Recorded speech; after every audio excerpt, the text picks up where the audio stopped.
Good morning. My name is Shatana Khairate.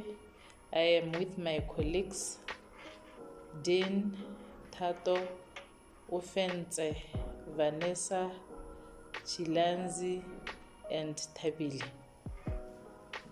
We are here to present to you on the FIFA scandal and the Tuna Bond scandal. But firstly, we'll start with the FIFA scandal. In May 2015, FIFA top executives were arrested for allegations of corruption, of bribery, fraud, and money laundering. It is alleged that they got engaged in corrupt activities as means to help secure media, marketing rights, and locations in the World Cup. South Africa paid $10 million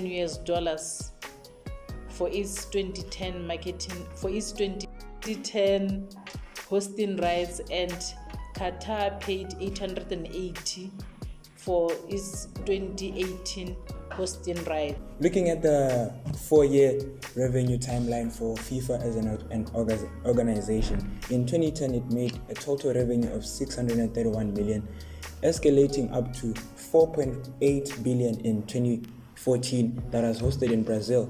Then when it hosted its World Cup in Russia, it made a total revenue of 6.1 billion. Then recently, and when it hosted its World Cup in Qatar, it made a total revenue of 7.5 billion. With all this revenue that I've mentioned, this shows you how powerful the FIFA organization is, as it makes a lot of revenue. That itself, it attracts a lot of large investors. This is touching on since it's the biggest event watched worldwide, it attracts many investors in that sense. Brand associations with FIFA. Many brands like Adidas, Coca-Cola, Sony, Visa, and other brands like Budweiser and McDonald's. All these are top making revenue firms in their industry. And I can imagine with the partnership it makes with FIFA, it makes it a very big brand. FIFA is the mother body of all football associations. FIFA executives have the power to make a decision on advertisement, marketing, and sponsorship that is done by the organization. We look at how the president Blatter made a bribe of $10 million for South Africa to host its 2010 World Cup. Now going into the weaknesses, lack of accountability. There were no laws or protocols that held the president and executive liable for the decisions being made. Corrupt executives within FIFA. With all operations being under FIFA, being sponsorship, advertising, marketing, and investigation of corruption allegations, it was pretty difficult to detect these criminal acts, as the overseers of these operations were the same people who were involved in these self-benefiting activities. Now we get into the opportunities. We look at how FIFA as an international and non-governmental organization, it did not directly answer to any country. As you can see, it was a powerful entity on its own. Countries had to make a bid for the FIFA to host its World Cup in a certain country. We can look at the example of South Africa bidding the 10 million for the World Cup 2010 to be hosted. Lack of regulations and enforcement. We look at how the FIFA was under the Swiss government, and less supervision on the organization meant any decision they implemented was done and was taken. We also look at how other countries wanted to be affiliated with FIFA. We look at how UAE went to the extent of paying 880 million for only the FIFA World Cup to be hosted in the country. For these countries know there are opportunities that come up with hosting World Cup. We get back to 2010, where South Africa hosted the World Cup, and the unemployment rate went down from 25% to 20%. And into the threats, media outlets.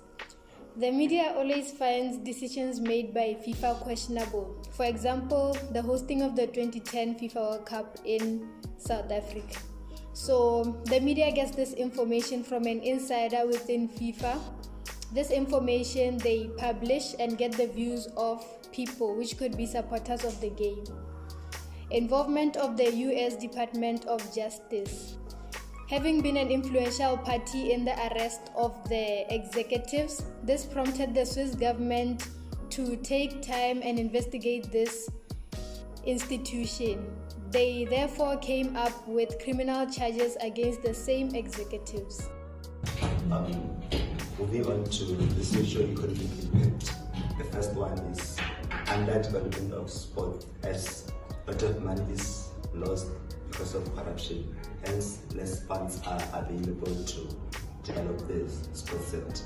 Then the second one is corruption creates a bad reputation for the organization. Hence, they end up losing sponsorship from its stakeholders, and the community's confidence is lowered.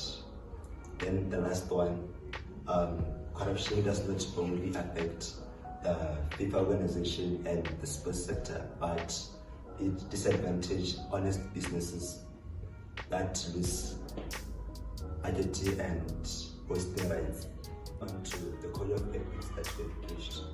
The code of ethics that we have preached includes integrity, objectivity, professional behavior, and confidentiality.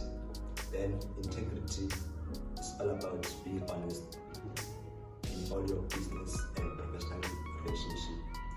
Just like it has already been mentioned that the FIFA Executive Committee received from companies in exchange of identity and hosting rights. South Africa paid $10 million for its. Yes.